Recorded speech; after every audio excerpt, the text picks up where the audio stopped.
શક્તિ પ્રાધાન્ય દેશ છે સાહેબ. રામે સહન નથી કર્યું એટલું સીતાજી સહન કર્યું છે. હરિચંદ્રએ સહન નથી કર્યું એટલું તારામતીએ સહન કર્યું છે. શેઠ સગા સાંઈ બિલખામાં નહોતું કીધું દીકરો ખાંડી ખવડાવી દઈ.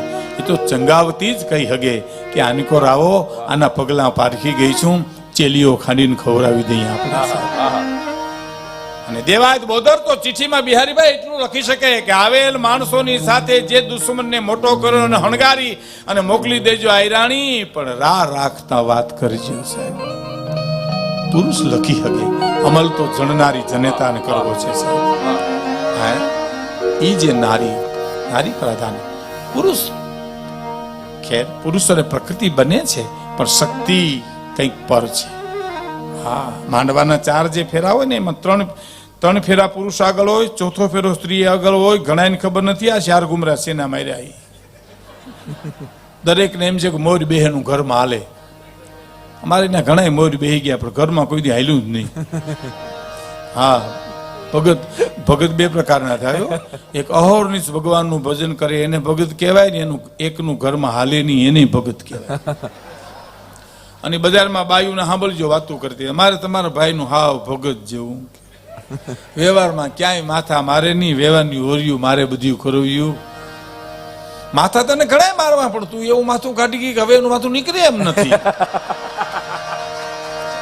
એટલે ભગત થઈ ગયા. પેલો ફેરો છે ને એ ધર્મ અર્થ કામ અને મોક્ષના 4 ફેરા છે સાહેબ. પેલો ફેરો ધર્મનો, પુરુષ તું આગળ હું પાછળ, બાઈ કે તું આગળ હું પાછળ. બીજો અર્થ વ્યવહાર, એમાંય તું આગળ હું પાછળ. હું તને કોઈ દી નહીં પૂછું તું શું કમાશો શું વાપરશો એમ. ત્રીજો ફેરો કામ પ્રતિષ્ઠા, તારે જે જેવું જોતું હોય લઈ જાય છે. પુરુષ તું આગળ હું પાછળ. ચોથો ફેરો ભારતની આર્ય નારી જીરવી શકે અને એમ કે છે કે પુરુષ તું પાછળ, તારી ચૂંદડી ઓઢીને મારે મહાણમાં મોર જવું છે, તને નથી જવા દેવું. આજે સમર્પણ જે છે એની મારે વાત કરવી. લોકગીતો બહુ ગવાના. લોકગીતો એટલે બહુ ભાતીગળ લોકગીતો છે. લોકગીતોમાં તો રઢિયાળી રાતના મેઘાણીભાઈ 4 ભાગ લખ્યા છે રઢિયાળી રાતના. એમાંનું એક ગીત મારે અને એનો થોડો ટૂંકમાં અર્થ કરીને મારે આપને કહેવું છે કે ઘણીવાર કલાકારોને પ્રશ્ન અમને પૂછતા હોય ત્યારે મુંબઈમાં એક કવિને કોઈ પ્રશ્ન પૂછેલો કે તમે જે લોકગીતો બોલો છો સૌરાષ્ટ્રના કલાકારો, એમાં લોજિંગ બોર્ડિંગ સિવાય કાંઈ નથી હોતું એમ કે. ઉતારા ઓરડા મેળીના મોલ કાંબીને કડલા. તો કે એવું કયું ગીત તમને લાગ્યું મિત્રો કે એમાં કાંઈ નથી? તો કે ઘણીવાર તમારા કલાકારો બોલે છે ને કે નટવર નાનો રે કાનો રમે છે મારી કે કુંવર નંદ કુંવર નાનો રે કાનો રમે છે મારી કે.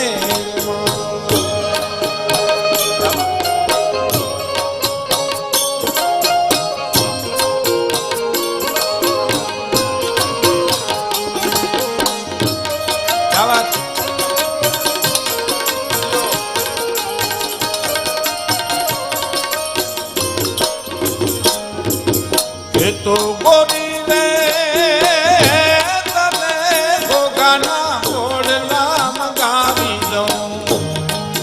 કે તો ગોરી ચિતલ ચૂંદડી મગાવી દઉં. કે તો ગોરી રે તને નગર નંદની મગાવી દઉં. નંદડીનો ઓરનાર રે કાનો રમે છે મારી ખેરમાં ફૂલ કુંવર નાના રે કે જલો કાનાથમાં. કેતો ગોરી તને ઘોઘાના ઘોડલા મગાવી દઉં. કેતો ગોરી ચિતલની ચુંદડી મગાવી દઉં. કેતો ગોરી નગરની નથડી મગાવી. આ કેવી રીતે બની શકે? આ કોઈ દી બને? નટવર નાનો એની કેનમાં બેઠો છે, એની કેનમાં બેઠો બેઠો એમ કે ચિતલની ચુંદડી મગાવી દઉં. અને આ મુંબઈ નગરીમાં એક કવિએ પ્રશ્ન કર્યો હતો, એનો જવાબ આપ્યો હતો કે તો આ ગીત ખોટું. સાંભળજો સાહેબ, ખોટું જ હોય છે. ક્યાં જાઉં કેમ રહું, મોહાળ યાદ આવ્યું, મામાનું ઘર યાદ આવ્યું. નવીનભાઈ હાલ મારા મામાને ગામ વહી જાઉં. વહી ગઈ સાહેબ. ફાધર આવ્યું, પાદરમાંથી ઊભી બજાર આવી, એ ખડકીમાંથી ગડકીને જ્યાં અંદર ગઈ તો ઓરડામાં એક માં સૂતી હતી, પડખામાં 2-3 વર્ષનો દીકરો સૂતો હતો. માનો જીવ નહોતો જતો સાહેબ. માં છે ને, માં તો માં છે, અમૃતનું ઝાડ છે. મોટા કરીને માં તે મને ખોલેથી ખહતા કર્યા, તો હવે ખોલો ખૂંદવાને અમને કરીને બાળક કાગડા. માં તો માં છે બાપ, એકાક્ષરી મંત્ર છે. તમે માં કર્યા કરો સાહેબ. પરમાત્માએ તો એમ કીધું કે હું ઘેરે ઘેરે નહીં પહોંચી શકું, માટે માનું સર્જન કર્યું. એને કીધું કે મને પગે લાગવાની ઈચ્છા થાય તેથી તમારી જનનીને પગે લાગી લેજો. મને પગે લાગ્યા બરોબર છે, પણ મને તમને સમજાતું નથી મિત્રો. કારણ કે આપણા ભેદિત્રી આપણે માર્યા કરે, બાયધા કરે, બોલ્યા કરે, એ ખબર તો જ્યારે ખૂણો ખાલી થાય અને જ્યારે માની ગેરહાજરી હોય તે ખબર પડે કે મારી માં શું હતી. માં તો માં છે, અદ્ભુત. જીવ જાય આવે, દીકરીને એમ થયું કઈક અવાજ આવે છે. કણસ્થિતિ જનેતા ઓરડામાં જઈને જોયું, 2-3 વર્ષનો દીકરો પડખામાં સૂતો, જીવ જાતો નથી. 10-12 વર્ષની દીકરી પૂછે છે, માં જીવ નથી જાતો? ના બેટા નથી જાતો મારો. શું કામ જીવ નથી જાતો? કે આ રોગમાં અમારું આખું કુટુંબ ખલાસ થઈ ગયું. દીકરી આમાં આજે ગુજરાતી જલસામાં લખ્યું છે કે વતનની યાદ હું તમને અપાવું છું સાહેબ, એટલા માટે કહું છું. મારો જીવ એટલા માટે જાતો નથી કે આ રોગમાં મારું આખું કુટુંબ ખલાસ થયું. છેલ્લો મારો વારો. મારા 18 વર્ષના દીકરાને ઉજેરીને મોટો કોણ કરશે? અને 10-12 વર્ષની દીકરીની આંખમાં ચમક આવીને એટલું બોલે, એટલી જ તકલીફ છે માં, એટલો જ વાંધો છે, એમાં જીવ જાતો નથી. તારા જીવને સદગતિ કરી દે. તું જીવ છો જન્માન વચનથી મને પરણાવી દે, હું ધણી તરીકે ઉજેરીને મોટો કરીશ. અને સાહેબ જીવ નીકળી ગયો વચનથી પરણ્યા પછી. અને 18 વર્ષના ધણીને કાખમાં બેહાડીને ગામના પાદરમાં પાણી ભરવા જતી છે. એ 18 વર્ષના ધણીને કાખમાં બેહાડીને ગામના પાદરમાં છાણનો હુંડલો નાખવા જતી છે. અને બજારમાં ઉભા કઈક યુવાનોને પ્રલોભન આપતા છે કે કેતો ગોરી હું તને ઘોઘાના ઘોડલા મગાવી દઉં, કેતો ગોરી હું તને ચિત્તલની ચૂંદડી મગાવી દઉં. તેથી આ દીકરીએ જવાબ આપ્યો તો ચૂંદડીનો ઓરનાર કાનો રમે છે મારી કેડમાં. નથીડીનો ઓરનાર કાનો રમે છે મારી કેડમાં. અને હું લાચાર છું બાઈ કે મારો નટવર નાનો કેડમાં રમો તો તમે મને આવા કવેણ કહી શકો ને, બાકી તાકાત છે તમે મારા સામે જોઈ શકો એ મારો નટવર નાનો મારી કેડમાં છે. શક્તિનું સમર્પણ છે, એની ઉપર આખું મંડાણું છે સાહેબ. મને યાદ આપી છે એટલે કહી દઉં કે સુખ તમે આ દેશની સંસ્કૃતિ, સુખ તમે વેચવા જાઓ તો હામાવારો લેવું હોય તો લે, નકર આ દેશમાં ના પાડી દે સાહેબ. કચ્છ, સૌરાષ્ટ્રમાં, ગુજરાતમાં, ગમે ત્યાં, આખા દેશમાં નથી જોતો મારે તમારો સુખ. પણ દુઃખ તો ઘીરે લેવા આવે આ સંસ્કૃતિ છે આ દેશની સાહેબ. એનો મારે આપણે એક પ્રસંગ કહીને મારી વાત પૂરી કરવી છે કે પહાડના એ છીપર ઉપર બેઠેલો જોગીદાસ ખુમાણ ગોહિલ વાડનો બારવટીયો, અને એમાં કોઈ માણસે આવીને ખબર આપ્યા કે ભાવનગર મહારાજના કુંવર ગુજરી ગયા છે. તમે કલ્પના તો કરો. ભાવેણાને બધાને, બધા રજવાડાને મારી સલામ છે મિત્રો. હા, પણ ભાવનગર છે સાહેબ. નવીનભાઈ એટલા માટે હું કહું છું કે ભાવનગર રાજમાં, રાજા સાઈમાં એક જ નિયમ ભાવનગરમાં હતો કે પ્રજાના ઘરમાં ચોરી થાય તો રાજ ભરપાઈ કરી દે, ને ચોર નો પકડાય તો રાજ ભરપાઈ કરે, ને ચોરને પકડી દે. એક ભાવનગર સિવાય ક્યાંય રિવાજ હતો જ નહીં સાહેબ. અને એ તો રાજા સાહેબમાં. મારે જે તમને વાત કરવી છે તો 1954-55 કૃષ્ણકુમાર સિંહજી જે મદ્રાસમાં ગવર્નર હતા એ વખતે ટાણા, ભાવનગરની પાસે ટાણા, એના ખેડૂના બળદ ચોરાઈ ગયા સાહેબ. અંકિતભાઈ, એના બળદ ચોરી ગયું કોક. હા, બળદ ચોરી ગયું. અને પછી ખેડૂને એમ થયું કે આપણા ઘરમાં ચોરી થાય તો આપણે તો રાજાને કહેવાય. એને ખબર નહોતી દેશ આઝાદ થઈ ગયો છે, દેશ સ્વતંત્ર થઈ ગયો છે, રજવાડા ખતમ થઈ ગયા છે. અટાણે ઘણાને ખબર નથી તો તે દી તો ક્યાંથી હોય. અને હેલો એ ગામડેથી સાહેબ બનેલી હકીકત. હું જ્યારે જ્યારે વાત કરું ત્યારે મારો આજ 66 વર્ષની ઉંમરે પણ મને થાક ઉતરી જાય છે, એટલે હું આપને કહું છું સાહેબ. શું મૂલ્યવાન વાતું છે. હા, આ વાતું કસીમીનો રંગ, લાડકવાયો, મન મોરબની, ગંગા સ્થિતિ પાંડવાઈ, જેસલ જાડેજાના ભજન, આ બધું તમને કેદી નહીં ગમે એ તમને કહી દઉં. જેદી ગંગાજળમાંથી દુર્ગંધ આવશે, સોનાને જેદી કાટ લાગશે અને હાવજ જેદી ખડ ખાહે તેદી નહીં ગમે. ત્યાં સુધી આ ગમે. સોનાને કોઈ દી કાટ ન લાગે, ગંગાજળમાંથી દુર્ગંધ ના આવે, હાવજ કોઈ દી ખડ ન ખાય સાહેબ. અને ગામડે ટાણાથી હાલ્યો એ ગામડાનો માણસ સાહેબ ભાવનગર જઈને પૂછ્યું, ભાવનગર મહારાજને મળવું છે. કેવી ઘટના છે, તમે કલ્પના તો કરો, રોમાંચ થઈ જાય આપણે સાંભળીએ કે બાપુ તો મદ્રાસ છે ગવર્નર તરીકે. એમ ન્યા ગયા? તો ન્યા ગયો સાહેબ, ટ્રેનમાં બેહી અને મુલાકાત માંગી. ભાવનગર મહારાજ કૃષ્ણકુમારસિંહ કીધું કે તમારા ગોહિલવાડમાંથી ગામડેથી માણસ મળવા આવ્યો છે, આવવા દો એને, આવવા દીધા. એ સામે જોયો મેલા ખેલા લુગડાને, પૂછ્યું જાત્રા કરવા આવ્યો છો આ બાજુ દક્ષિણમાં? તો નાના બાપુ તમારી પાસે જ આવ્યો છું. મારી પાસે? અહીંયા સુધી આવવાનું કારણ? બાપુ મારો બળદ કોક લઈ ગયો. હા, બીજી કે જબુ કે રોઈ લે તો રોઈ લે. આ ગોહિલવાડની સમજણ, કૃષ્ણકુમારજીની સમજણ કે જે પેલા દેશને આઝાદ કરવા 18 પાદરના ધણીએ પોતાનું રાજ આપી દીધું સાહેબ, એની વાતો આ ભાઈદાસમાં કરી શકાય. એને ખબર પડી ગઈ, આને ખબર નથી. બળદ ચોરાઈ ગયા? તો હા, મારો બળદ કોક લઈ ગયું. માથે હાથ મૂકી પાસે બેહાડીને પૂછ્યું, કઈ લઈ ગયા બળદ? કે બાપુ હું બપોર મારી પત્ની ભાત લઈને આવી, ખાધું મેં અને હું ખાઈને ઝાડને છાંયે સૂતો, ઉઠ્યો તો બળદ નહોતા. એમ? તો સૂતો તો લઈ ગયા ભાઈ? તો આ અમે જાગતા હતા ને બધું લઈ ગયા. તો અહીં સુધી આવ્યો છો ને, 5,000 રૂપિયા લઈ જાય અંકિતભાઈ, 5 કરોડ જેવા લાગે બાપ તેદી. હે, ઈ પ્રજાની વાત છે. એટલે મારે તમને કેવું, જેના જે બારવટિયાની જે ડુંગરમાં રખડતો કરી મૂક્યો છે અને જે બારવટિયાએ ભાવનગર મહારાજની નીંદર જ્યારે કરી નાખી છે, એને જ્યારે ખબર પડે કે ભાવનગર મહારાજના કુંવર ગુજરી ગયા છે ઋષિભાઈ, અને પૂછ્યું, ઉભો થઈ ગયો બારવટીયો સાહેબ ચીપર ઉપરથી. ઓહો, કયા કુંવર ગુજરી ગયા? નાનભા ગુજરી ગયા. ઓહો, એને તો મેં રમાડ્યા છે. પિતરો સાહેબ ડુંગરમાંથી ઉતરતો કુંડલા, સાવરકુંડલાની પાસે આંબળી આવી.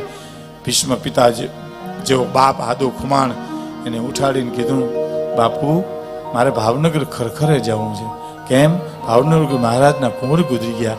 પણ તને પકડી લે જોગા, તું પકડાઈ જાય બાપ, તારા માટે ચોકીઓ મુકાઈ ગઈ. તો બાપુ એ ચિંતા કરવામાં પણ તમારી રજા ન લઉં તો હું નગુણો કહેવા, હું દીકરો ન કહેવા.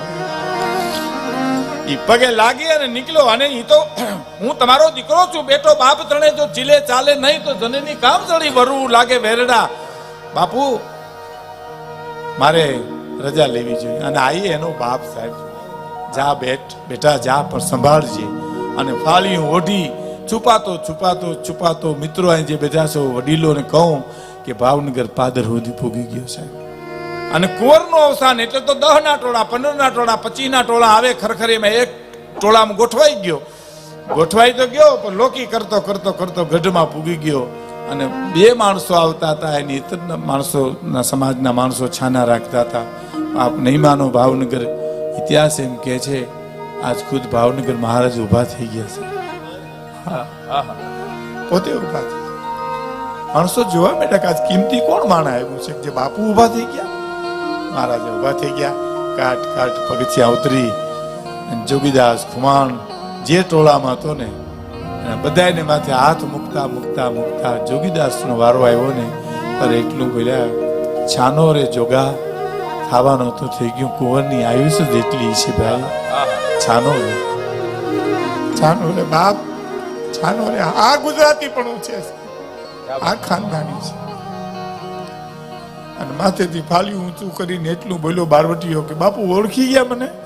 આ તો વિચાર તો કરો સર તમે, આ તો હિન્દુસ્તાનમાં જ બને, ભારતમાં જ બને, ગુજરાતમાં જ બને, ગોહિલવાડમાં જ બને સાહેબ, બીજે ક્યાંય બને જ નહીં. અને હામો બારવટીયો બોલે, બાપુ ઓળખી ગયા? તો ઓળખી જ જાઓ ને. 500 પડકારામાં તારા પડકારાને પારખી હકતો હોઉં તો તારા આંસુને ન ઓળખી શકું, તારા રુદનને ન ઓળખી શકું, તારા વિલાપને ન ઓળખી શકું જોગીદાસ. પણ ખબરદાર હો, તમે કોઈ જાતની ચિંતા કરતા નહીં, તમારો વાળ વાંકો નહીં થાય. અરે વાળ વાંકાની બીક હોત તો બાપુ હું અહીં સુધી આવત જ નહીં. અને પકડો પકડો ના પડકારા ધ્યાન ભાવનગર મહારાજે એટલું કીધું કે ખબરદાર, જોગીદાસ ખુમારનો વાળ વાંકો ન થવો જોઈએ. એ બારવટીઓ નથી, આજ મારો દીકરો ગુજરી ગયો દુઃખમાં ભાગ લેવા માટે. અરમાન જિંદગીના પૂરા થાય તો ઘણું છે, બે ચાર કામ સારા થાય તો ઘણું છે. મુશ્કેલ જિંદગાની એની તો મજા છે, પણ જીગરથી જામ એનો જીરવાય તો ઘણું છે. લવલેશ મોતનો ડર મુજને નહીં સતાવે, પણ ક્યાંક મહેફિલમાં ખોટ મારી વર્તાય તો ઘણું છે. વધુ નથી અબલખો બાકી હવે જીવનમાં, પણ ઇજ્જતનું કફન ઓઢીને મરાય તો. જય હો બા. વાહ વિક્રમભાઈ.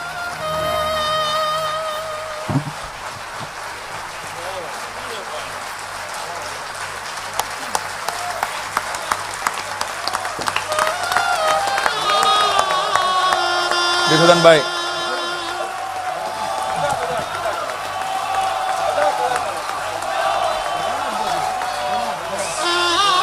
ભાઈ એકવાર ફરીવાર તાલી લાગે તો એ બા.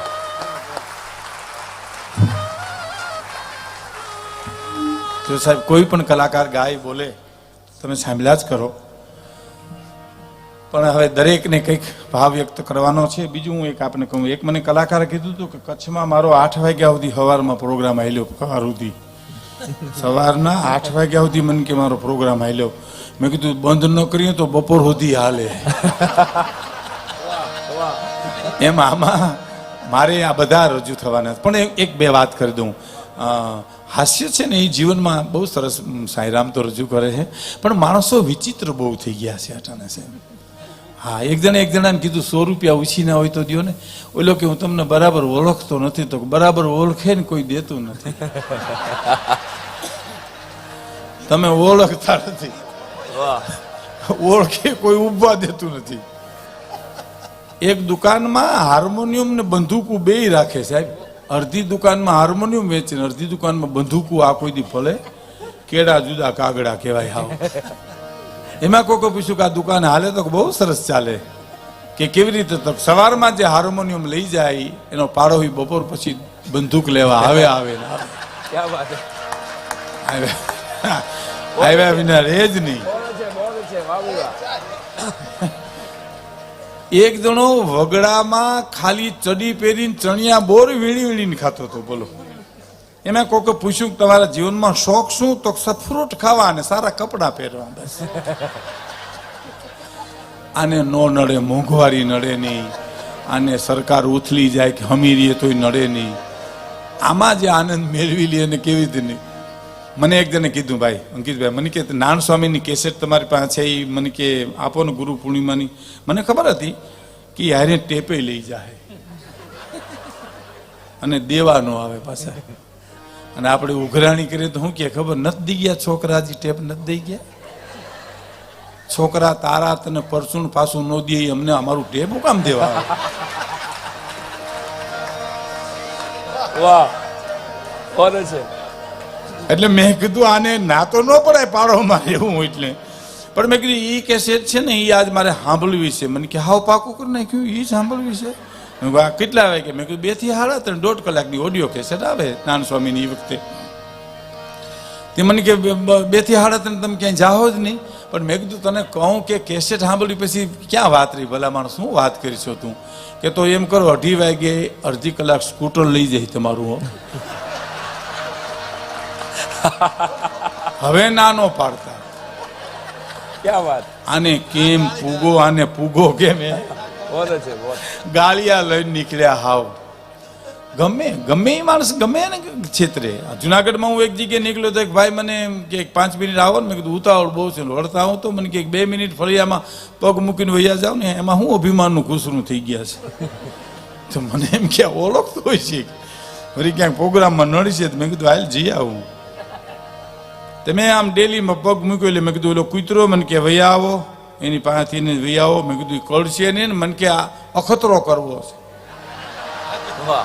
આજ જ લીધો છે એટલે અજાણ્યા માણસને કરડે કે કેમ. તઈ મારો વેમે નીકળી ગયો સાહેબ. મને એમ થયું કે આ ઓળખે જ મને. એમ બધે ઓળખે એવું નથી. અમારે જુનાગઢના કાળવા ચોકમાં એક જણો આટા મારે. ઘણાને વેમ બહુ હોય. વેમ નો રાખવો બહુ હોય. વેમ બહુ મારી નાખે ઘણી વાર આપણને. આટા મારે એમાં એક બેન મળ્યા. એને મૂળ તો શું છે, ભેળ ખાવી હતી રેકડીએ. એમ પણ રેકડીએ ભેળ કેમ ઊભા ખાવા, મને ઓળખી જાય કોક. તો એમાં એક બેન આવ્યા કે ભાઈ કઈ આવ્યા? તો હું તો સવારનો આવ્યો હતો. તો બપોરે આપણે ઘેરે આવજો જમવા.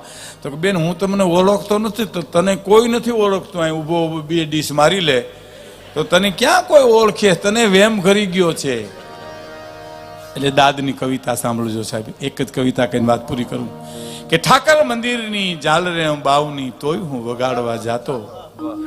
ઠાકર મંદિરની ઝાલરે બાવ નહીં તોય હું વગાડવા જાતો. આજ એવડો બધો મોટો બની ગયો છું કે મંદિરમાં નથી હમાતો.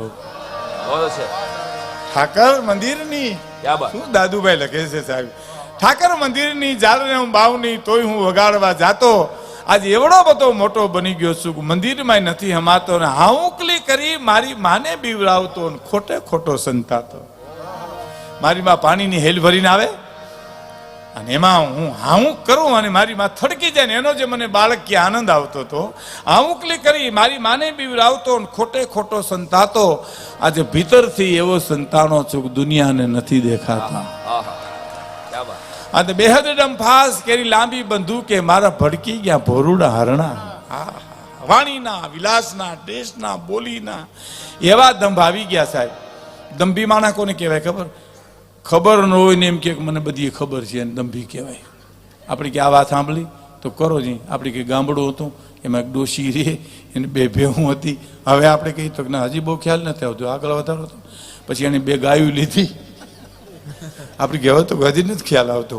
પછી બે ગાયોમાંથી એક ગાય મરી ગઈ. પછી ડોહીમાં ગુજરી ગયા. આપણે કે હવે આ તો સાંભળી હતી. પછી વેલો ગુડને હું અમને આવ્યું. ડોહીને મર્યો અમારા હાથે, હું ને મરવી અમારા હાથે. બહુ દંભી માણસો બહુ છે. અમને અહીં ભાઈદાસ હોલમાં અમે બધા બેઠા હતા કીધું હતું ને મેઘાણીની યાદના પ્રોગ્રામમાં એક જણે મને કે હું મેઘાણીનો બહુ ચાહક છું, મેઘાણીભાઈને બહુ વાંચું છું, મેઘાણીભાઈ મારા પ્રિય લેખક છે, કવિ છે, તમે આ વખતે આવો તારે મેઘાણીભાઈની મને કે લેતા આવજો. મેં કીધું ઈ અમારાથી ન આવે. ના ઈ તો તમારે ત્યાં જવું પડે.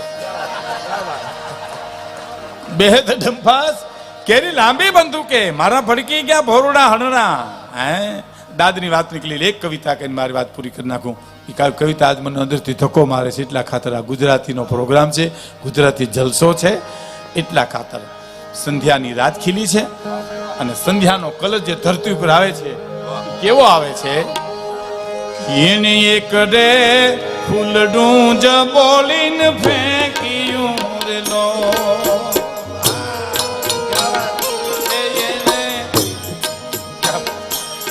એને એક રે ફૂલડું જ બોલીને ફેંક્યું રે લો.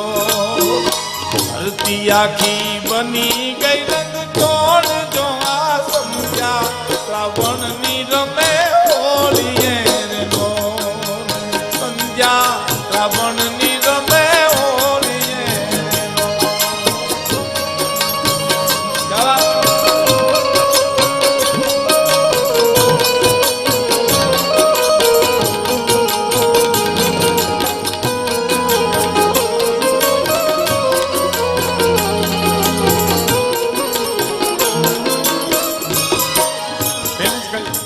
પેલી જ કડી સાંભળજો સાહેબ. હા, સંધ્યા શ્રાવણની રમે હોળી. અંકિતભાઈ હે શ્રાવણની સંધ્યા ને રમે છે પછી હોળી. એના ચિત્રો આ ધરતી ઉપર કેવા ઉભા થયા? પેલી કડી સાંભળજો કે હરિયા રૂખડામાં કેવા રંગ ભર્યા રેલો. એ ઓલા હરિયા, હરિયા એટલે લીલા ઝાડવા. રૂખડામાં કેવા રંગ ભર્યા રેલો. કેવા રંગ ભર્યા કે વગડે જાણે વેલડા હાલા લાઈ જોવા. વગડે જાણે જાણે વેલડા હાલા લાઈ જોવા. સંધ્યા શ્રાવણની રમે હોળીએ વિદ્યા શ્રાવણની રમે હોલીએ રે લોલ આભમાં ઉડે